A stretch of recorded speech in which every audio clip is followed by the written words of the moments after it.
नमस्कार, मी अजिंक्य भातंब्रेकर. तुम्ही पाहताय न्यूज 18 लोकमत. बुलेटिनची सुरुवात महत्त्वाच्या बातमीने आपण करूया. पुणे जिल्ह्यातल्या पाबळमध्ये धक्कादायक प्रकार समोर आलेला आहे.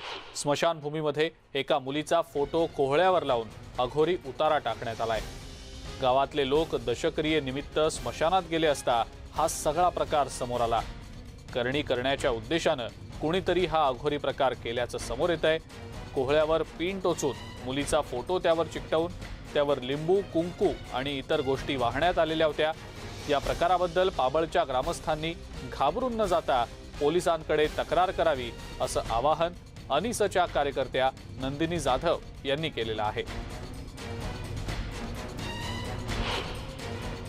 असे उतारे टाकण्याचा उद्देश त्यांचा असतो की करणी लावण्यासाठी किंवा त्या व्यक्तीचं वाईट व्हावं ह्या उद्देशाने टाकण्यात आलेले असतात. परंतु असे ह्या करणी किंवा त्यांचं वाईट व्हावं अशा ह्याने उतारे टाकलेले असतात. तर त्यामुळे कोणत्याही व्यक्तीचं वाईट होत नसतं. तर ती जे टाकणारे लोक असतात ते विकृती असते आणि त्यामुळे हे कृत्य केलं जातं. त्याच्यामुळे गावातल्या लोकांना महाराष्ट्र अंधश्रद्धा निर्मूलन समितीतर्फे एवढंच सांगणं आहे की अशा ह्या गोष्टी घडतात त्याकडे कोणीही घाबरून जाऊ नये आणि अशाने कोणाचं वाईट होत नसतं. आणि या महत्त्वाच्या घडामोडीबद्दलची अधिक माहिती आपण जाणून घेणार आहोत. अद्वैत मेहता आपले प्रतिनिधी आपल्या सोबत आहेत सध्या. अद्वैत, अतिशय धक्कादायक प्रकार पुणे जिल्ह्यातल्या पाबळीमधला आणि यानंतर आता गावकऱ्यांमध्ये काही प्रमाणात भीती पसरल्याचं देखील समोर येत आहे. अद्वैत, या सगळ्या प्रकाराबद्दल सुरुवातीला नेमकं काय सांगाल आणि त्यानंतर गावकऱ्यांमध्ये जी भीती पसरली आहे सध्या या सगळा प्रकार समोर आल्यानंतरचं नेमकं काय वातावरण आहे त्याबद्दल काय सांगाल? अजिंक्य, खरोखरच धक्कादायक नाही, संतापजनक घटना आहे. कारण आपल्याला माहिती आहे की पाबळ हे जे काही गाव आहे पुणे जिल्ह्यामधलं शिरूर तालुक्यातलं ते खरं तर प्रसिद्ध आहे विज्ञान आश्रमाकरता. डॉक्टर कलबाग यांनी जो विज्ञान आश्रम तिथं निर्मिलेला आहे आणि जबरदस्त असं काम केलेलं आहे विज्ञानाच्या क्षेत्रामध्ये. फॅब लॅब ज्याची चर्चा होते भारतामध्ये, फॅब लॅब कुठं तर विज्ञान आश्रम इतकं ते महत्त्वाचं आहे. मस्तानीची तिथं समाधी देखील आहे. म्हणजे पाबळ हे उत्तम गाव आहे, प्रसिद्ध आहे आणि अशा या पाबळमध्ये हा धक्कादायक प्रकार घडलेला आहे. खरं तर स्मशानभूमीमध्ये दशक्रिया विधीसाठी काही लोक जेव्हा तिथं गेले तेव्हा त्यांनी बघितलं की जो कोहळा असतो म्हणजे जे फळ आहे कोहळ्याचं, भोपळा टाईप किंवा नारळापेक्षा मोठा, तर त्याला एका मुलीचा फोटो लावून टाचणी लावून त्याच्यावरती हळद कुंकू वगैरे वाहिलं होतं आणि त्यामुळे ग्रामीण भागामध्ये किंवा ज्या अंधश्रद्धा असतात, अघोरी प्रथा असतात, त्यामुळं ते सगळे गावकरी घाबरले की हा काय प्रकार आहे. आणि मग जे काही करणी किंवा जादूटोणा असे जे काही अंधश्रद्धा असतात आणि त्याचा पगडा खूप मोठा अजूनही आहे आपल्या समाजामध्ये. आपण किती आधुनिक झालो, किती विज्ञानाच्या गप्पा मारल्या तरी. त्यामुळं मग कुणीतरी ती जी मुलगी आहे त्या मुलीचं वाईट व्हावं म्हणून तिच्यावरती काहीतरी करणी किंवा जादूटोणा असा प्रकार केल्याचं हे सरळ उघड आहे. आणि घाबरण्याचं हेच कारण आहे की मग या लोकांना ही मुलगी कोण आहे त्याचाही अजून शोध लागलेला नाही आणि हे लोक करणारे कोण आहेत त्याचाही अजून शोध लागलेला नाही. आता हे उघडकीस आल्यानंतर मग आता जसं नंदिनी जाधव आहेत ज्यांनी पण सांगितलेलं आहे की घाबरून जाऊ नका, कारण मुळात असं काही होत नसतं. या सगळ्या अंधश्रद्धा आहेत. म्हणजे कुणाचं तरी वाईट व्हावं, जादूटोणा करणी, या सगळ्या ज्या आहेत त्या अंधश्रद्धा आहेत. परंतु घाबरून जाऊन किंवा असं काहीतरी असतं किंवा असं काहीतरी वाईट होतं हा एक पगडाच असतो. म्हणजे ती एक भीती आहेच लोकांमध्ये. आणि दुसरं म्हणजे कोण ती मुलगी आहे आणि का बरं तिच्या वाईटावरती हे लोक कोण आहेत हे अजून उघड यायचं आहे. म्हणून ती जी भीती आहे ती भीती आहे. आता जसं नंदिनी जाधव यांनी मागणी केलेली आहे की जादूटोणा प्रतिबंधक अघोरी प्रथाचा जो कायदा आला, दाभोळकरांनी त्याकरता बलिदान दिलं आपल्याला माहिती आहे, त्याच्या अंतर्गत आता त्याचा तपास लागणं महत्त्वाचं आहे. आणि कोण लोक आहेत हे आणि त्यांना मग ती शिक्षा जी आहे ती कडक होणं गरजेचं आहे. त्याचबरोबर प्रबोधन होणे पण गरजेचं आहे की जरी समजा असे काही प्रकार कोणी करत असले तरी त्याच्यामध्ये काही दम नाही, त्याच्यामध्ये काही होत नसतं. असं कोणीतरी काहीतरी कोहळा आहे आणि त्याला टाचणी लावली, फोटो लावला, हळद कुंकू वाहिलं म्हणजे त्या व्यक्तीचं काहीतरी वाईट होतं, जादूटोणा असं काही होत नाही. त्यामुळं दोन्ही गोष्टी आपल्याला सांगाव्या लागतील की एकीकडं म्हणजे ही अंधश्रद्धा आहे, अघोरी प्रथा आहे, त्याच्यामुळं काही होत नाही, घाबरून जाऊ नका. मात्र दुसरीकडं जरी आपण असं म्हणत असलो तरी त्याचा पगडा अजूनही मोठ्या समुदायावरती, समाजावरती असल्यामुळं की कोण लोक आहेत असं करणारी त्यांचा शोध घेऊन त्यांना देखील कठोर शिक्षा होणं त्या दोन्ही गोष्टी गरजेच्या आहेत अजिंक्य. बिलकुल बिलकुल अद्वैत, असंच आमच्या सोबत राहा. आपण पाहिलं कशा पद्धतीनं हा अघोरी प्रकार केला गेलेला आहे. करणीच्या उद्देशातनं हा प्रकार झाल्याचा संशय व्यक्त होतोय. मात्र समाजातली ही अंधश्रद्धा नेमकी कशी दूर होणार? विज्ञानाच्या या युगामध्ये ही बुरसटलेली मानसिकता कोणाची आहे? हे लोक नेमके कोण आहेत ज्यांनी हा सगळा प्रकार केलाय? हे देखील शोधून काढणं तितकंच गरजेचं आहे. अद्वैत यांच्याकडे मी पुन्हा एकदा जाणार आहे. अद्वैत, हे कोण लोक आहेत? त्यांना शोधून काढलं पाहिजे, हे देखील तितकंच महत्त्वाचं आहे. कारण त्यांना जर शोधून काढलं गेलं तर त्यांच्यावर जो अंधश्रद्धेचा पगडा आहे तो दूर करावा, याबद्दलचं काहीतरी केलं जाईल. या नंतर असे प्रकार घडू नयेत यासाठी नेमकं काय करता येईल? यासाठी जनजागृती केली गेली पाहिजे, त्याबद्दल काहीतरी करता येऊ शकेल. गावकरी आता पुढे येऊन याबद्दलची तक्रार करणार आहेत का? अंधश्रद्धा निर्मूलन समितीचे कार्यकर्ते या सगळ्या भागात जाऊन हा जो सगळा अंधश्रद्धेचा पगडा या लोकांवर आहे असं सध्या तरी दिसतंय, तो दूर करण्यासाठी नेमकी काय पावलं उचलू शकतील? अद्वैत, त्याबद्दल नेमकं काय सांगता येईल? बरोबर आहे. आपण जर बघितलं तर यासाठीच हा जो कायदा आहे तो कायदा आणला गेला आणि महाराष्ट्राचं नाव जे घेतलं जातं पूर्ण देशभर वेगळ्या कारणांसाठी, त्याच्यामध्ये हे पण एक कारण आहे की अशा प्रकारचा जो अंधश्रद्धा निर्मूलनाचा किंवा जादू टोना प्रतिबंधक अघोरी प्रथा प्रतिबंधक कायदा जो आहे तो आणला गेला. मात्र आता ही जबाबदारी पोलिसांची आहे. कारण असे जर प्रकार घडत असतील तर असे करणारे लोक कोण आहेत त्यांना पकडून त्यांना कठोर शासन करणं. कारण गावकरी भीती आहे, गावकरी आता किती पुढे येतील हे माहीत नाही, मोकळेपणाने किती बोलतील, कारण ते घाबरलेले आहेत. मी जसं म्हटलं की ज्या मुलीचा फोटो लावलेला आहे ती अजून आयडेंटिफाय झालेली नाही आहे. त्यामुळं कदाचित त्याचा शोध लागल्यानंतर त्या मुलीचा, त्यांच्या कुटुंबियांचा, मग कदाचित त्यांना विश्वासात घेऊन. अद्वैत, आपण जसं सांगताय तसं पोलिसांची जितकी भूमिका महत्त्वाची आहे तितकीच महत्त्वाची भूमिका अंधश्रद्धा निर्मूलन समितीची देखील असणार आहे. आणि याचबद्दल बोलण्यासाठी आपल्या सोबत अनिसच्या कार्यकर्त्या नंदिनी जाधव देखील आहेत. नंदिनीताई, आपलं खूप खूप स्वागत न्यूज 18 लोकमतमध्ये. अतिशय अघोरी असा हा प्रकार पाबळमध्ये घडल्याचं आपण पाहिलं. कोहळ्यावर मुलीचा फोटो लावून करणी करण्याचा प्रकार झाल्याचं आपण बघितलं. हे लोक नेमके कोण आहेत हे तर शोधलं पाहिजेच. मात्र अंधश्रद्धेचा पगडा अजूनही किती घट्ट आहे आपल्या समाजामध्ये हे या सगळ्या घटनांवरनं आपल्याला बघायला मिळतं. अनेक उदाहरणं आपण देखील कित्येक वर्ष पाहता आहात. मात्र या सगळ्या गोष्टी येत्या काळात होऊ नयेत आणि हे असले अघोरी प्रकार होऊ नयेत यासाठी नेमकं काय केलं गेलं पाहिजे असं वाटतं? खरं म्हणजे पाबळमधला हा प्रकार अतिशय धक्कादायकच आहे. शहरात म्हणजे की हा ग्रामीण भागामध्ये हा प्रकार घडतो, शहरामध्ये घडतात. आणि यामध्ये एका काळ्या पिशवीमध्ये कोहळा टाकणं, त्याच्यामध्ये कोहळ्यावरती त्या मुलीचा फोटो आणि त्याला टाचण्या टोचणं आणि कुंकू वाहणं, म्हणजे की हे एक अघोरी प्रकार झाला. खरं म्हणजे जादूटोणा विरोधी कायद्याअंतर्गत ह्या व्यक्ती जरी कोणी माहित नसला तर त्याबाबत गुन्हा दाखल होणं फार गरजेचं आहे. याबाबत अंधश्रद्धा निर्मूलन समितीने शिक्रापूर पोलीस स्टेशनशी संपर्क केला. हेमंत शेंडगे सर आहेत PI, आणि त्यांना आता गुन्हा दाखल करण्यासाठी सांगितलेले आहेत आणि ती प्रोसेस आता पोलीस स्टेशन मध्ये चालू झालेली आहे. कायद्याविषयी त्यांनी माझ्याकडून आता माहिती घेतलेली आहे सगळी. आणि असा अज्ञात व्यक्ती जरी माहित नसला तर तो गुन्हा दाखल होणं फार गरजेचं आहे. नाहीतर अशा अनेक लोक याचा गैरफायदा घेतील आणि अशा लोकांच्या मनात दहशत आणि भीती पसरवता जाते. खरं म्हणजे अलौकिक शक्तीच्या ह्या हव्यासापोटी अशा अघोरी प्रथांचा अवलंब करणे किंवा अशा प्रथांचा अवलंब करण्यास लोकांना प्रवृत्त करणे किंवा उत्तेजन देणे हा कायद्याने गुन्हा आहे जादूटोणा विरोधी कायद्याअंतर्गत. पोलिसांनी सुमोटो जिथं जिथं असे प्रकार घडतात त्या ठिकाणी पोलिसांनी सुमोटो ऍक्शन घेणं फार गरजेचं असतं. पण ते घेतलं जात नाही. तेव्हा अनिशच्या माध्यमातून आपण पोलिसांशी संपर्क करतो आणि तो गुन्हा दाखल करायला लावतो. आणखी याबाबत सांगायचे की पुण्यामध्ये पण अशा प्रकारचे घटना घडतात. होळकर ब्रिज खाली आपण नेहमी बातम्या केलेल्या आहेत त्याबाबत.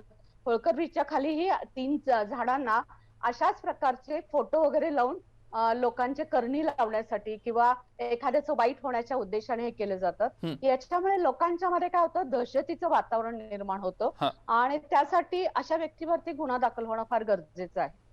नंदिनीताई, आणि आपण जसं म्हणतात की अनिसा सातत्यानं या सगळ्या बाबतीत पुढाकार तर घेतच असतं, मात्र लोकांनी समाज म्हणून पुढे येणं आणि या अशा घटनांना विरोध करणं, तातडीनं त्याबद्दल गुन्हा दाखल करण्याची एक प्रक्रिया पार पाडणं, आपली जबाबदारी ओळखणं देखील तितकंच गरजेचं आहे। या दृष्टीनं अनिसा सातत्यानं जनजागृतीचे कार्यक्रम हाती घेत असते, अनेक उपक्रम राबवत असते। पण आता हा प्रकार बघितल्यानंतर म्हणजे असे अघोरी प्रकार ज्या वेळेला समोर येतात, साहजिक आहे गावकऱ्यांमध्ये भीतीचं वातावरण पसरतं। या अशा वेळेला अनिसा पुढे एक मोठं आव्हान उभं ठाकतं। या अशा गावकऱ्यांना आणखी जागृत करण्यासाठी अनेक प्रयत्न करावे लागतात। नंदिनीताई, त्याबद्दल काय सांगाल? हो. जेव्हा असे प्रकार त्या गावामध्ये घडतात तेव्हा आम्ही त्या गावामध्ये जाऊन लोकांचं प्रबोधन करतो आणि त्यांना सांगतो की अशा उतार्याने कोणाचं वाईट होत नसतं आणि घाबरू नका. कारण आता आपण बघतो तो पाबळमधले गावकरी लोक भयभीत झालेली आहेत आणि ही घटनेचा बोलायलाही कोणी लोक जास्त तयार नाहीयेत त्याच्याविषयी. हा. आणि त्याच्यामुळे पोलिसांचा पण प्रश्न पडतो की काय करायचं तो. हा. तर अशा लोकांनी पुढे येणं फार गरजेचं आहे, जेणेकरून अशा घटना थांबवण्यासाठी त्यांनी हे प्रयत्न करणं फार गरजेचं आहे. अंधश्रद्धा निर्मूलन समितीचे लोक जितके प्रयत्न करून आपण त्या लोकांच्यापर्यंत पोहोचणं, त्यांच्या मनातली भीती काढणं, ह्या सर्व गोष्टी करत असतात. पण लोकांचे हे आपण काहीतरी समाजाचा भाग आहेत, अशा कुठे घटना घडतात त्याबाबत आपण ही जनजागृती करणं फार गरजेचं आहे. हे मात्र होताना फार कमी दिसतंय. नंदिनीताई, या अशा घटना घडू नये त्यासाठी सातत्यानं जनजागृती करणं, प्रबोधनात्मक कार्यक्रम करणं हे तर करावंच लागणार आहे किंवा तुम्ही सगळे कार्यकर्ते करतच असता। पोलिसांची यासाठी नेमकी कशा पद्धतीची मदत आपल्याला मिळते त्याबद्दल नेमकं काय सांगाल? आणि या अशा घटना म्हणजे पाबळमधली ही घटना प्रामुख्यानं ज्या वेळेला समोर आली ज्यावेळेला नागरिक किंवा गावकरी स्वतःहून समोर येत नाहीत, त्यांना ते धाडस करता येत नाही, अशा वेळेला पोलिसांनी सुमोटो ऍक्शन घ्यावी असं आपण मगाशी म्हणालात। या सगळ्याबद्दल नेमकं काय सांगाल? खरं म्हणजे पोलिसांनी म्हणजे ही आता जी घटना घडलेली आहे पोलिसांना खूप उशिरा कळली आहे, कारण त्यांच्यापर्यंत ही बातमी गेलीच नव्हती. जेव्हा टीव्हीवर हे प्रकार दाखवायला लागले तेव्हा त्यांच्यापर्यंत ही घटना माहिती झाली आणि त्यांनी लगेच कारवाई करण्यासाठी लगेच तयारी दर्शवली. आणि जेव्हा जेव्हा आम्ही पोलिसांच्याकडे जातो त्यावेळेला पोलिसांचं खूप उत्तम सहकार्य मिळतं. कधी कधी कायद्याविषयी माहिती नसतात, कुठल्या प्रकारचं कलम लावायला पाहिजे हे माहिती नसतं, तेव्हा ते आमच्यासारख्या लोकांची मदत घेतात आणि मात्र खूप चांगल्या पद्धतीने आपल्याला ते मदत करतात. पण काही ठिकाणी म्हणजे की आता जे बाबा वगैरे आता अज्ञात व्यक्तीविरुद्ध गुन्हा दाखल केला जाणार आहे तिथं, कारण जी व्यक्ती आहे ती पुढे मागे सापडेलच. बरोबर. किंवा त्या भागामध्ये जर का सीसीटीव्ही असतील जिथं उतारे टाकलेले आहेत त्यामध्येही ती व्यक्ती दिसू शकते. आता ग्रामीण भाग आहे म्हटल्यानंतर आहेत की नाही आपल्याला माहिती नाहीये, पण असे जर का असे जे बाबा बुवा कोणी अम्मा ठम्मा कोणी असे बरेच प्रकार सांगतात की उतारे करणी आणि ह्याच्यासाठी, तर यांच्यावरती कठोर कारवाई होणं फार गरजेचं आहे आणि हे कुठेतरी थांबायला पाहिजे.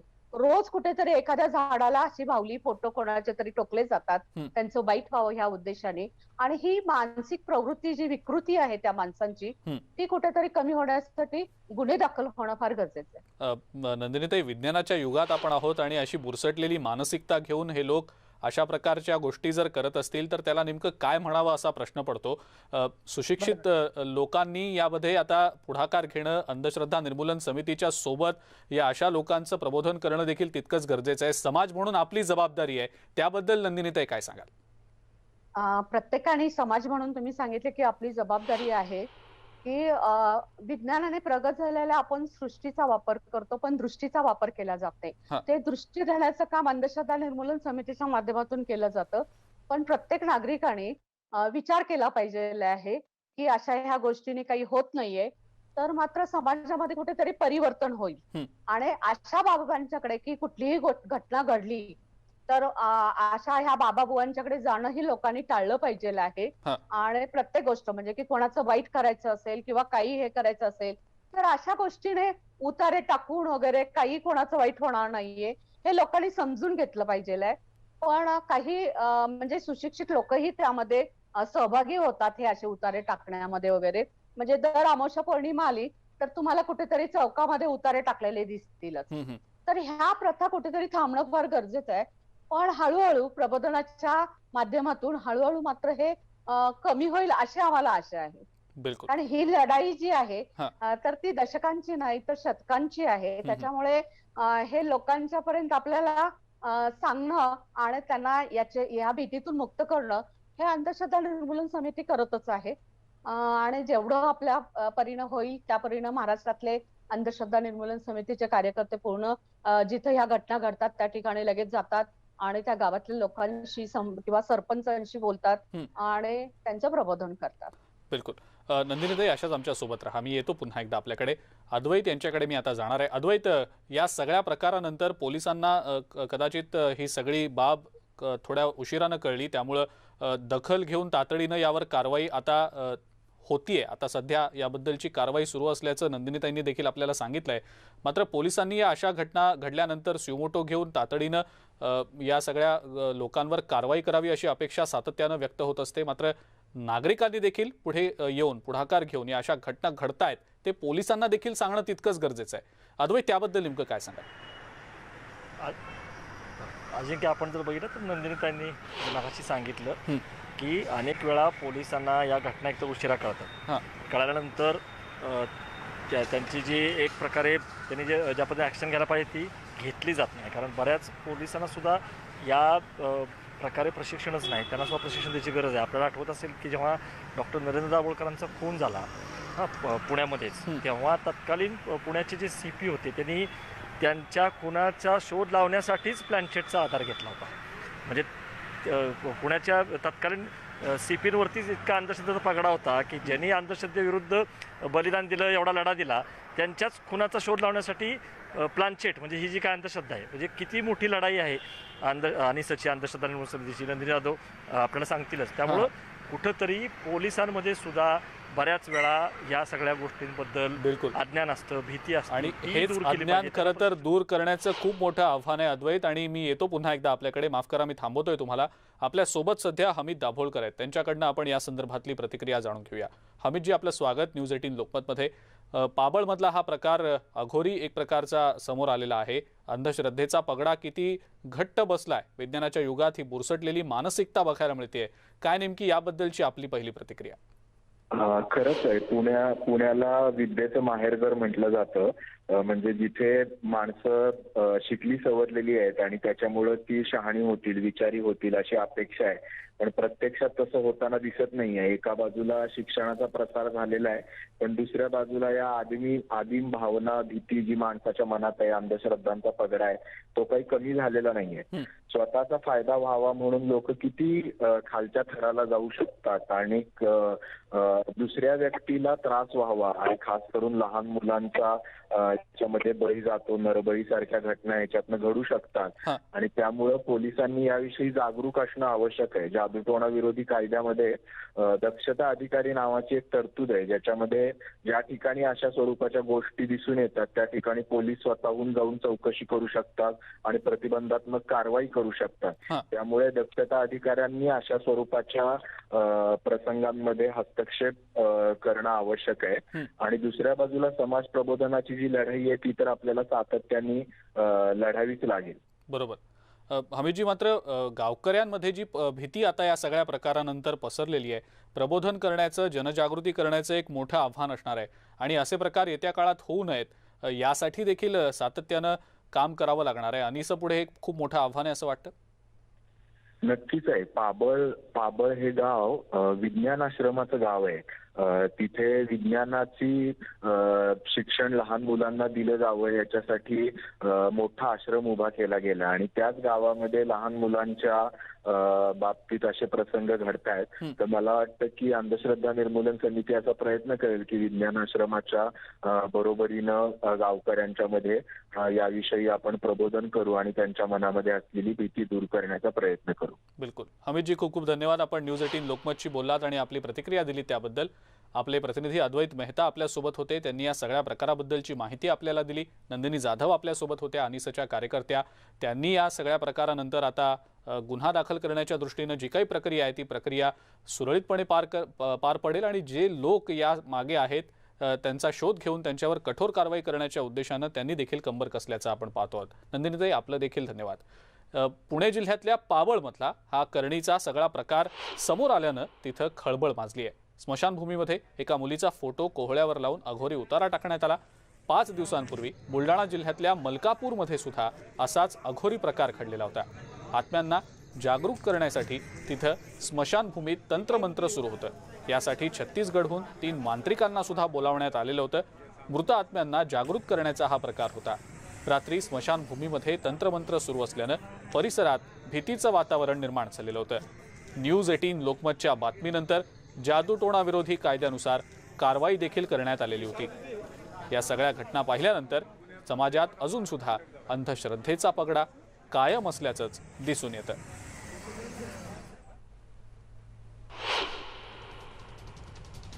महाराष्ट्राची खबरबातमध्ये वेळ झाली एका ब्रेकची. ब्रेकनंतर इतरही महत्त्वाच्या बातम्या आपण बघणार आहोत. बघत रहा. महाराष्ट्राची खबरबातमध्ये ब्रेकनंतर आपल्या सगळ्यांचं पुन्हा एकदा स्वागत. यानंतर आणखीन एक महत्त्वाची बातमी आपण बघणार आहोत. चंद्रपूरच्या महापौरांच्या नव्या वाहनासाठी VIP नंबर विकत घेण्यात आलेला आहे. MH34BV1111 असा हा नंबर असून आणि यासाठी 70,000 रुपयांचा खर्च करण्यात आलेला आहे. या VIP नंबरवरून सजग नागरिकांनी महापालिका आयुक्तांना धारेवर धरायला सुरुवात केली आहे. कोरोना काळात निधी नसल्यामुळे व्हेंटिलेटर आणि ऑक्सिजनची व्यवस्था केली गेली नाही. अनेक रुग्णांना आपला जीव गमवावा लागला. यावेळी निधी अभावी लोकांना जीव गमवावा लागलेला असताना आता VIP नंबरसाठी अशा पद्धतीनं पैसे उधळणं हे कितपत योग्य असा प्रश्न राजेश बेले या सामाजिक कार्यकर्त्यांनी उपस्थित केलेला आहे. VIP नंबर 70,000 रुपयामध्ये घेण्यात आला आणि त्या VIP नंबरकरिता मनपा आयुक्त राजेश मोती साहेबांनी त्यांना परवानगी दिली आणि कोरोना काळामध्ये चंद्रपूर शहरामध्ये संपूर्ण महामारीचे वातावरण होते. हजारो पेशंट दररोज मिळत होते. त्यांना ऑक्सिजन आणि व्हेंटिलेटरची आवश्यकता होती, त्यांना मिळत नव्हते. आणि मनपा आयुक्त आणि महापौर राखी कंचनवार हे राज्य सरकारकडे आणि कलेक्टर साहेबांकडे वारंवार निधीची मागणी करत होते. त्या दरम्यान यांनी 11 लाखाची गाडी घेऊन व VIP नंबर 70,000 घेतला आणि जनतेच्या कर रुपये पैशाच्या उदरनिर्वाह लावला. लोकप्रतिनिधींची भूमिका ही सजेस्टिव्ह असते. लोकप्रतिनिधीची भूमिका ही जनतेच्या दृष्टीने काही सजेशन देण्याची असते आणि या ठिकाणी निश्चितपणे आयुक्ताची खूप मोठी चूक झाली आहे की आयुक्तांनी या नस्तीच्या संदर्भात हे पैसे का उपलब्ध केले याची भविष्यामध्ये जेव्हा चौकशी होईल तेव्हा यामध्ये आयुक्ताचा दोष आहे आणि म्हणूनच आयुक्तांनी हे पैसे भरून दिले पाहिजे. नवी गाडी VIP क्रमांकावर इतका खर्च का केला गेला असा प्रश्न आता सजग नागरिक उपस्थित करतायत. मात्र या सगळ्या प्रकाराबद्दलची अधिक माहिती आपण जाणून घेऊया. हैदर शेख आपले प्रतिनिधी आपल्यासोबत आहेत सध्या. हैदर, धक्कादायक प्रकार म्हणावा लागेल. 11 लाखाची नवीन गाडी, 70,000 रुपयांचा खर्च VIP नंबरसाठी, हा इतका सगळा घाट का घातला गेला? काय नेमकं यामागचं कारण आहे? महत्त्वाचं म्हणजे महाराष्ट्रात आणि चंद्रपूर जिल्ह्यातही कोरोनाची फार ही भीषण परिस्थिती होती आणि या काळात व्हेंटिलेटर, बेड या सगळ्या गोष्टीसाठी दानादान होते. हे जे रुग्ण आहेत ते त्यांच्या फिरत होते आणि आता महानगरपालिका ही वारंवार निधींची मागणी करत होते आणि असं असताना देखील महानगरपालिकेकडे पैसे नसताना अनावश्यक खर्च फक्त VIP नंबरकरिता करण्यात आलेला आहे. ही फार चुकीची गोष्ट आहे आणि या संदर्भात समाज माध्यमावर संतप्त प्रतिक्रिया ही उमटत आहे. या संदर्भात आम्ही महापौरांशी संपर्क साधला आणि त्यांच्या विचारणा केली तेव्हा त्यांनी कॅमेऱ्यास बोलण्यास नकार दिला. परंतु त्यांनी सांगितलं की ही माझी स्वतःची गाडी नाही, ही शासकीय गाडी आहे आणि तो शासनाचा भाग आहे. त्यांनी काय केलं आहे हे त्यांना माहीत अशा संदर्भातले आणि या संदर्भात आयुक्तांनी बोलण्यास नकार दिलेला आहे. अशी परिस्थिती सध्या दिसून येत आहे. पण मग हैदर, याबद्दल पालिका आयुक्तांनी काय नेमकं केलं? कारण त्यांची भूमिका महत्त्वाची होती. इतकी जर मोठी उधळपट्टी होत असेल, इतका मोठा खर्च होत असेल तर पालिका आयुक्तांनी यावर आक्षेप घेऊन त्या दृष्टीनं काहीतरी कार्यवाही करणं अपेक्षित होतं. तसं झालेलं दिसत नाही. हैदर, नेमकी यामागची काय कारण आहे? महत्त्वाचं म्हणजे हे सगळे जे अधिकार आहेत ते आयुक्तांना असतात असे आरोप केले जात आहेत आणि या सगळे गाडी घेण्यापासून तर या सगळ्यापर्यंतची गोष्ट जी महत्त्वाचे जे अधिकार आहेत ते आयुक्तांच्या अतिरिक्त येतात. त्यामुळे हा सगळा जो प्रकार आहे तो सध्या आयुक्तांच्याकडे आहे. परंतु आता या संदर्भातली चौकशी कशा प्रकारची होईल आणि केव्हा होईल हाच एक मोठा प्रश्न आहे. हैदर, लोकप्रतिनिधी जर असं करत असतील जनतेचा कररूपी जो पैसा आहे त्याचा असा अपव्यय होत असेल, अशी एक प्रकारची उधळपट्टी होत असेल, तर मग न्याय कोणाकडे मागायचा असा प्रश्न निर्माण होतो।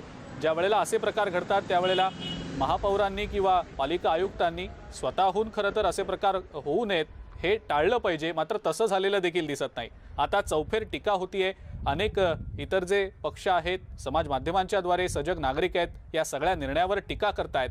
चंद्रपूरमध्ये नेमकी या सगळ्या प्रकाराबद्दलची काय चर्चा आहे? नेमकं ही एका प्रकारची उधळणच आहे। अनावश्यक हा खर्च फक्त नंबरसाठी केला गेलेला आहे। नंबरसाठी गेलेला 70,000 रुपयेचा खर्च, या संदर्भात नागरिकांची प्रतिक्रिया जे समाज माध्यम उमटत आहे ती संतप्त आहे। अशा प्रकारचा खर्च जर त्यांनी कोरोना काळात काही महत्त्वाच्या गोष्टीवर केला गेला असता तर कदाचित ते चांगलं झालं असतं। फक्त नंबरकरिता पैसे खर्च करणे हे फार चुकीची बाब आहे, अशा प्रतिक्रिया सध्या उमटत आहे। बिलकुल हैदर, आता यापुढे नेमकं काय होणार आहे? महापौरांनी, पालिका आयुक्तांनी यावर प्रतिक्रिया थेट देणं जरी टाळलेलं असलं तरी काहीतरी तर करावंच लागेल। 70,000चा असा अनावश्यक खर्च होत असेल, 11 लाखांच्या गाडीवरची जर अशी उधळपट्टी होत असेल तर मग हे खर्च तर टाळायलाच हवेत। आता काय नेमकं यापुढे केलं जाणार आहे याबद्दलची काय माहिती? महत्त्वाचं म्हणजे माजी पालकमंत्री सुधीर मुनगंटीवार यांनी या जे झालेलं आहे त्या गोष्टी त्याच्यावर चौकशी व्हायला हवी अशा प्रकारचा विधान केलेलं आहे, परंतु कोणतीही तक्रार सध्या या संदर्भात दिसत नाही। त्यामुळे चौकशी होणार कशी आणि केव्हा हाच प्रश्न सध्या दिसतोय। बिलकुल हैदर, असेच आमच्या सोबत रहा। आपण पाहिलं कशा पद्धतीनं ही सगळी उधळपट्टी पैशांची केली गेलेली आहे। पालिकेनं ही नवी गाडी नेमकी का खरेदी केली हा सगळ्यात पहिला प्रश्न। त्यानंतर VIP क्रमांकावर 70,000 इतका खर्च का केला गेला हा दुसरा प्रश्न। जर इतका खर्च होत असेल हे पालिका आयुक्तांना जर माहिती असेल तर पालिका आयुक्तांनी यावर आक्षेप का घेतला नाही हा तिसरा महत्त्वाचा प्रश्न। सोशल मीडियाच्या माध्यमातून चंद्रपूरकर या सगळ्या मुद्द्याबाबत आता आक्षेप घेत आहेत, या निर्णयावर टीका करतायत, पालिका आयुक्तांवर कारवाई करण्याची मागणी देखील होतीये। मात्र या सगळ्या प्रकारानंतर पालिका आयुक्त आणि महापौरांची नेमकी काय प्रतिक्रिया आहे हे देखील आपण जाणून घेणं महत्त्वाचं वाटतं आपल्याला, आणि त्या दृष्टीने आपण त्यांच्याशी काही संपर्क होतोय का याचा प्रयत्न देखील करूया। पण VIP नंबर मिळवण्यासाठी 70,000 रुपयांचा खर्च केला गेलेला आहे। एकीकडे आपण पाहिलं कोरोना काळात निधीच्या कमतरतेमुळे अनेक ठिकाणी व्हेंटिलेटर्स असतील किंवा ऑक्सिजनची अनुपलब्धता होती, अनेक रुग्णांना अनेक हॉस्पिटल्समध्ये फिरावं लागलं होतं। या अशा परिस्थितीत जर ही अशी उधळपट्टी पैशांची केली जात असेल तर ते निश्चितपणे बरोबर नाही, आणि या प्रकरणी आता तातडीनं काहीतरी कारवाई व्हावी अशी अपेक्षा चंद्रपूरकर व्यक्त करतायत। हैदर, धन्यवाद आपण ही जी माहिती दिलीत त्याबद्दल। पुढची आणखीन एक महत्त्वाची बातमी आता आपण बघूया। राष्ट्रवादी काँग्रेसचे अध्यक्ष शरद पवार मुख्यमंत्री उद्धव ठाकरे यांना भेटण्यासाठी वर्षा या निवासस्थानी दाखल झाल्याचं समजतंय। शरद पवार उद्धव ठाकरेंच्या भेटीला वर्षावर गेलेले आहेत। ही आत्ताची ब्रेकिंग न्यूज आपण पाहतो आहोत। वर्षावर या दोन्ही नेत्यांची चर्चा होणार आहे, याचबद्दलची अधिक माहिती आपण जाणून घेणार आहोत। उदय जाधव आपले प्रतिनिधी आपल्या सोबत आहेत सध्या फोन लाईनवरनं। उदय, शरद पवार वर्षावर गेलेत मुख्यमंत्र्यांच्या भेटीसाठी, काय नेमकं या भेटीमागचं कारण काय, त्याबद्दलची माहिती? अवघ्या काही मिनिटांपूर्वीच राष्ट्रवादी काँग्रेसचे अध्यक्ष शरद पवार हे वर्षा निवासस्थानी दाखल झालेले आहेत। मुख्यमंत्री उद्धव ठाकरे यांच्यासोबत त्यांची महत्त्वाची बैठक सुरू असल्याची माहिती सध्या मिळत आहे। काही वेळापूर्वी सह्याद्री अतिथीगृहावरती राष्ट्रवादी काँग्रेसचे अध्यक्ष शरद पवार यांनी उपमुख्यमंत्री अजित पवार तसेच कृषी मंत्री दादा भुसे आणि परिवहन मंत्री अनिल परब यांच्यासोबत महत्त्वाची बैठक घेतलेली आहे, आणि त्या बैठकीनंतर आता शरद पवार हे वर्षा निवासस्थानी आलेले आहेत। राज्यातल्या विविध प्रश्नांवरती विशेष करून महत्त्वाची बैठक होत असल्याचं सांगण्यात येत आहे। बैठकीला सुरुवात झालेली आहे। आता ही बैठक संपल्यानंतर नेमकं त्या दोन्ही नेत्यांमध्ये नेमकी काय चर्चा झालेली आहे हे पुढच्या काही मिनिटात समजू शकेल। उदय, आणि आपण बघितलं तर गेल्या काही दिवसांमध्ये काँग्रेसकडून म्हणजे प्रदेशाध्यक्ष नाना पटोलेंकडून स्वबळाची भाषा सातत्यानं बोलली गेली। त्यानंतर काँग्रेसचे काही नेते शरद पवारांच्या भेटीसाठी त्यांच्या निवासस्थानी गेलेले होते। या भेटीनंतर महाविकास आघाडीमध्ये सर्व काही आलबेल आहे अशा प्रकारची विश्वासार्हता टिकवण्यासंदर्भातली एकंदरीतच घोषणा झाली. काही चुकीचं घडणार नाही येत्या काही काळामध्ये, महाविकास आघाडीमधल्या कुरबुरी नाहीत असं सातत्यानं सांगितलं गेलं. मात्र आता शरद पवार मुख्यमंत्र्यांच्या भेटीसाठी गेलेत. काही महत्त्वाच्या बाबी चर्चेसाठी असतीलच, मात्र या गोष्टीवर देखील चर्चा होईल असं वाटतं. अगदी बरोबर आहे. राज्यातल्या काही राजकीय प्रश्न आहेत त्यावरती देखील महत्वाची चर्चा होऊ शकते, त्याबद्दल शक्यता नाकारता येत नाही. काँग्रेस सध्या स्वबळाचा नारा देत आहे. काँग्रेसचे प्रदेश अध्यक्ष नाना पटोले यांनी जी काही वादग्रस्त वक्तव्य केली आहेत त्यावरती देखील निश्चितपणे चर्चा होण्याची शक्यता आहे आणि त्या चर्चेतून नेमकं महाविकास आघाडीचे दोन प्रमुख नेते काय निर्णय घेतात हे देखील पाहावं लागणार आहे. उदय, या व्यतिरिक्त आणखी असे कोणते महत्त्वाचे मुद्दे आहेत ज्या मुद्द्यांवर शरद पवार आणि मुख्यमंत्र्यांची चर्चा होऊ शकते? सध्या राज्यातले जे विविध प्रश्न आहेत, प्रामुख्याने राजकीय प्रश्न तर आहेतच आहेत, त्याचबरोबर सध्या पावसाळ्यातले जे काही पीक विम्यासंदर्भातले प्रामुख्याने प्रश्न आहे, ज्या संदर्भात केंद्र सरकारचं देखील भूमिका जी आहे अतिशय महत्वाची असणार आहे. त्या संदर्भात काय चर्चा होते हे पाहावं लागणार आहे, कारण नुकतंच त्यांनी कृषी मंत्री दादा भुसे यांच्याशी देखील शेतीविषयक कामासंदर्भात चर्चा केलेली आहे. त्या चर्चेनंतर केंद्र सरकारकडे काय पाठपुरावा करावा लागणार आहे त्यासाठी स्वतः राष्ट्रवादी काँग्रेसचे अध्यक्ष जे खासदार देखील आहेत, त्यामुळे ते देखील दिल्लीमध्ये आता काय प्रश्न उपस्थित करतायत हे पाहावं लागेल. त्याचबरोबर पुढच्या सोमवारपासून पावसाळी संसदीय अधिवेशन जे आहे ते सुरू होत आहे. महाविकास आघाडीचे खासदार त्यावेळेला संसदेमध्ये काय भूमिका मांडतात हे देखील महत्वाचं आहे, कारण विविध केंद्रीय जे प्रश्न असतील किंवा राज्यातले काही प्रश्न असतील त्याबद्दल राज्यातले खासदार दिल्लीमध्ये काय प्रश्न उपस्थित करतात आणि काय भूमिका मांडतात हे देखील ठरवावं लागणार आहे. आणि तिन्ही पक्षांची मिळून एक भूमिका जी आहे ती दिल्लीत तरी दिसते का हे आता पाहावं लागेल आपल्याला. बिलकुल उदय, धन्यवाद. सविस्तर माहिती आपण दिली त्याबद्दल. एका ब्रेकची वेळ झाली आहे. ब्रेकनंतर इतरही महत्त्वाच्या बातम्या आपण बघणार आहोत. बघत रहा न्यूज 18 लोकमत.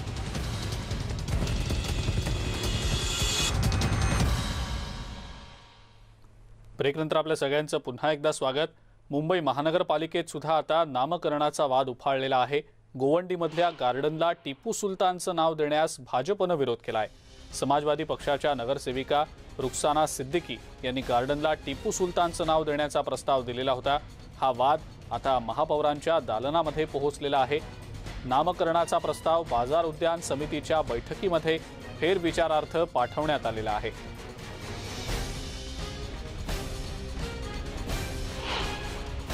आमचे जे 27 नगरसेवक आहेत त्या प्रत्येक वॉर्डच्या एखाद्या नगरसेवकाला तो अधिकार आजही शाबूत आहे देण्याचा. पण त्याचबरोबर जिल्ह्याचं नाव कुठे आहे, किती ठिकाणी आहे, नाही आहे किंवा आपल्या नियमावलीमध्ये काय म्हणतं त्याची पडताळणी नक्कीच केली जाईल. आणि त्याच्यासाठी तो रिफर बॅक झाला आहे की एवढा आलेल्या, कारण अध्यक्षांनाही कदाचित पत्र गेली असणार, त्यामुळे त्या अध्यक्षांनी तो निर्णय घेतला असणार की पहिला सगळी पडताळणी करू आणि मग ठरवू. त्यामुळे आज रिफर बॅक झालाय. हमने उसका नाम टीपू सुल्तान प्रस्ताव किया. मार्केट और गार्डन कमेटी में मैं हूँ, तो मैंने सुना कि कुछ जन जागृति कमेटी के लोग उसका विरोध कर रहे हैं, महापौर को लेटर दिए हैं. तो मुझे बड़ा अफसोस हुआ. तो मैं मार्केट कमेटी की जो हमारी चेयरमैन है उनके पास आई और मैंने पूछा कि क्या बात है. तो उन्होंने बताया कि कुछ लोग विरोध कर रहे हैं. तो मैंने पूछा क्यों विरोध कर रहे हैं. पहले आज गूगल इतना इजी हो गया है किसी भी शख्स के बारे में मालूम करने के लिए. और टीपू सुल्तान जो थे एक फ्रीडम फाइटर थे. फ्रीडम फाइटर मतलब एक सैनिक थे जिसको कोई जाति धर्म से उनको अगर देखे, इस चश्मे से देखे जाति धर्म के, तो कभी भी चीज़ें गलत लगेगी. आता महिलांवर अत्याचार करणारा, कुशासन करणाऱ्याला जर का महान योद्धा म्हटलं तर मग शिवाजी महाराजांनी, आपले जे छत्रपती शिवाजी महाराजांचं आपण महाराष्ट्र म्हणतो, त्यांनी जे हिंदवी स्वराज्य म्हटलं, ज्यांच्या स्वतःच्या सेनेमध्ये मुस्लिम लोक होती, त्या अशा महान म्हणजे छत्रपतींचा हा अपमान नाही आहे का महानगरपालिकेने केलेला. अशा टिपू सुलतानचं नाव जर आपण या मुंबईत देणार असू तर हा शिवाजी महाराज, झाशीची राणी, जे पण आपले पूर्वज होऊन गेले, ज्यांनी आपल्या हिंदू स्वराज्यासाठी लढले, त्यांचा अपमान आहे हा. विचारात न घेता हा प्रस्ताव आयुक्तांकडे फेरविचारार्थ पाठवला, कारण उद्यानाचं काम झालं नाही हे कारण दिलं आणि भाजपच्या रद्द करण्याच्या सूचनेला बगल दिली. त्यानंतर भाजप नगरसेविकांनी आणि नगरसेवकांनी, समिती सदस्यांनी त्याला घेराव घातला, तिथून पळ काढला. हे अतिशय लोकशाहीला लाजिरवाणं कृत्य आहे आणि टिपू सुलतानासारख्या अत्याचारी, जुलमी, धर्मांध, क्रूर कर्मा हिंदू द्वेष्टा राजाचं नाव मुंबई शहरातील कुठल्या उद्यानाला काय कशालाही देऊ आम्ही देऊ देणार नाही. वेळ पडली तर आम्ही रस्त्यावर उतरू. आणि याचबद्दलची अधिक माहिती आपण आता जाणून घेणार आहोत. प्रणाली कापसे आपल्या प्रतिनिधी आपल्या सोबत आहेत सध्या. प्रणाली, गोवंडीमधल्या या गार्डनच्या नामकरणाचा वाद आता कुठेतरी आणखी चिघळताना दिसतोय. एकीकडे समाजवादी पार्टीच्या वतीनं नाव देण्याचा प्रस्ताव दिला गेलाय, टिपू सुलतान हे नाव दिलं जावं असा त्यांचा आग्रह आहे, तर दुसरीकडे भाजपचा त्याला विरोध आहे. प्रणाली, या सगळ्याबद्दल नेमकं काय सांगता येईल? नवी मुंबई इथल्या विमानतळाच्या बाबतीत जे काही घडते अगदी तसंच या उद्यानाच्या बाबतीत घडते असं म्हणायला पाहिजे. कारण अजून ते उद्यान खरं तर तयार झालेलं नाही आहे. त्या ठिकाणी अतिक्रमण होतं, जवळपास 2 एकरची ती जागा आहे, ते अतिक्रमण हटवण्यात आलेलं आहे आणि आता तिथं काम सुरू करण्यात आलेलं आहे. हे काम अजून पूर्ण झालेलं नाही, केवळ जमीन जी आहे ती मोकळी करण्यात आलेली आहे. आणि आताच या उद्यानाला नाव देण्याच्या प्रस्तावावरून हा गदारोळ माजलेला दिसून येतो आहे. मुळामध्ये टिपू सुलतान हे नाव यापूर्वी आणखी एका उद्यानाला देण्यात आलेलं आहे अशी माहिती मिळते. आणि जर असं नाव आधीच एका उद्यानाला असेल तर पुन्हा तेच नाव दुसऱ्या उद्यानाला दिलं जात नाही अशी मुंबई महानगरपालिकेची परंपरा आहे. परंतु आता या सगळ्या गोष्टी विचारात घेतल्या जातील. भाजपनं एकीकडे यावर आक्रमक भूमिका घेतलेली आहे की काहीही झालं तरी टिपू सुलतानचं नाव आम्ही मुंबईतल्या कुठल्याच उद्यानाला किंवा कुठल्याच गोष्टीला देऊ देणार नाही अशी भूमिका त्यांनी घेतलेली आहे. तर शिवसेनेनं मात्र सावध भूमिका घेतलेली आहे. त्यांचं म्हणणं आहे जर कायद्यामध्ये बसत असेल तर या नगरसेविकेची मागणी मान्य होऊ शकते, परंतु जर कायद्यात बसत नसेल तर ही मागणी मान्य केली जाणार नाही. खरं तर आजच्या बाजार उद्यान समितीच्या बैठकीमध्ये जेव्हा हा प्रस्ताव आला तेव्हा 36 नगरसेवकांपैकी 13 नगरसेवक हे भाजपचे जे या प्रस्तावाला विरोध करणार होते. शिवसेनेची भूमिका यामध्ये महत्त्वाची राहणार होती, परंतु मुंबईच्या महापौरांनी मात्र सावध पवित्रा घेत आमची यावर काही भूमिका नाही, कायद्यात बसत असेल तर ते केलं जाईल असं त्यांनी भूमिका घेतलेली आहे.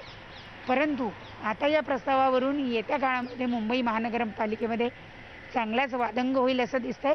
कारण ही सूचना पुन्हा एकदा रेफर बॅक केलेली आहे, म्हणजे पुन्हा फेरविचारार्थ पाठवण्यात आलेली आहे. त्यामुळे हा प्रस्ताव पुन्हा एकदा बाजार उद्यानमध्ये येण्याची शक्यता नाकारता येत नाही.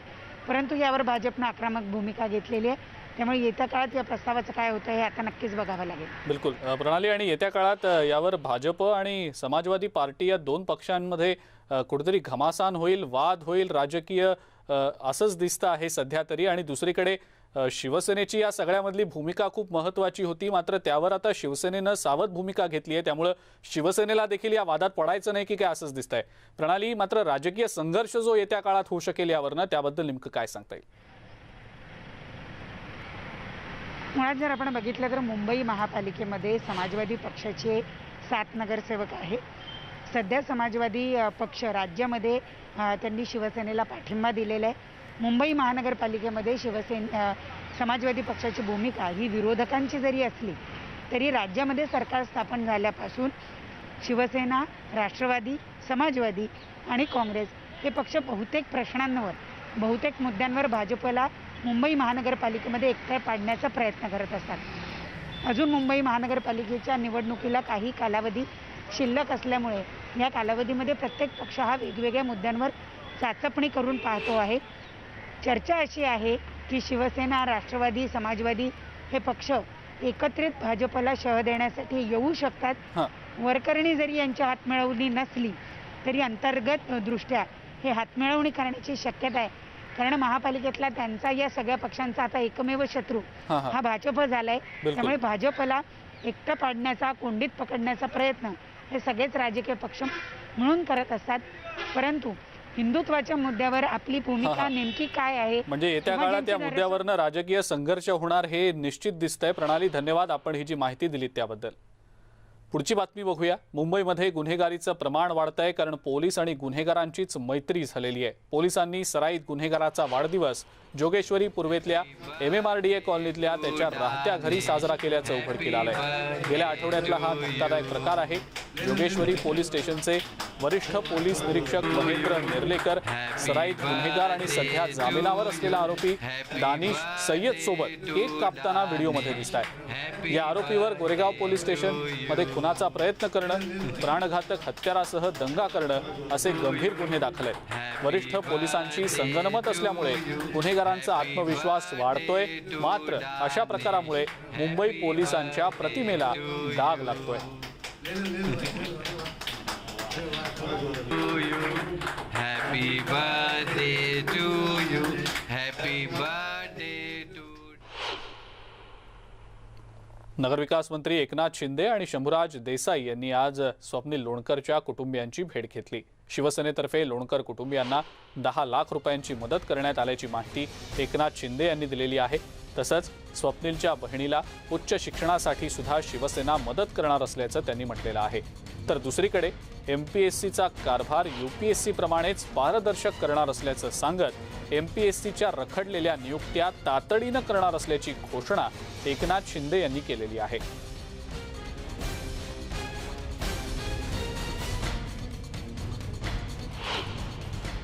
आम्ही त्यांना भेटलेलो आहोत। त्यांनी काही भावना व्यक्त केलेल्या आहेत। त्यांची आर्थिक देखील अडचण होती। तानाजी सावंत साहेबांनी सांगितल्यानंतर त्यांना शिवसेनेच्या वतीने 10 लाख रुपयाची आता मदतही केली आम्ही। आणि याच्यामध्ये जी मुलगी आहे त्यांची, त्या मुलीला देखील आणखी काही उच्च शिक्षण घ्यायचं असेल तर त्याच्यात देखील शिवसेना पूर्ण सहकार्य करेल। सरकार या बाबतीमध्ये सरकारने गांभीर्याने घेतले। मुख्यमंत्री महोदयांनी देखील गांभीर्याने ही बाब घेतलेली आहे। कारण अनेक वेळा MPSCच्या माध्यमातून ज्या काही बाबी समोर आल्या, त्यामुळे या बाबतीत कॅबिनेटमध्ये देखील चर्चा झाली आहे की संपूर्ण कारभार हा पारदर्शक असला पाहिजे। आणि अधिवेशनामध्ये देखील उपमुख्यमंत्री महोदयांनी त्या MPSCच्या ज्या काही नोकर भरतीचा विषय आहे त्यात देखील स्वतः उत्तर दिलेलं आहे। आणि ती प्रक्रिया देखील सुरू आहे। जवळपास 15-15.5 हजार लोकांच्या परीक्षा झाल्यात। कोणाचे इंटरव्ह्यू झाले, कोणाचे इंटरव्ह्यू झालेले आहेत, काही लोकांच्या अपॉइंटमेंट्स बाकी आहेत। 1 महिना पूर्ण झाला छत्रपती संभाजीराजांनी सांगितलं काहीच झालं नाही, त्यामुळे आता परत एकदा नाही, आता अधिवेशनामध्ये सरकारने जे काही उत्तर दिलेलं आहे ते या महिन्याच्या शेवटपर्यंत सकारात्मक आपल्याला निर्णय दिसतील। त्याची प्रक्रिया सुरू झालेली आहे। निखळ भक्तीच्या साधकांचा मेळा म्हणजे वारी। हा मेळा ज्याला भेटण्यासाठी वाटचाल करतो तो विठ्ठलही त्यांच्या भक्तांसारखाच प्रेमळ आणि लौकिक जीवनाचा आदर करणारा। सर्व धर्म समभावाची शिकवण म्हणजे वारी। आज संध्याकाळी 6:30 वाजता भेटी लागी जीवा या कार्यक्रमात आपण भेटणार आहोत तरुण कीर्तनकार काजल भेगडे आणि कीर्तनकार ताजुद्दीन महाराज यांना। त्यामुळे बघायला विसरू नका भेटी लागी जीवा आज संध्याकाळी 6:30 वाजता।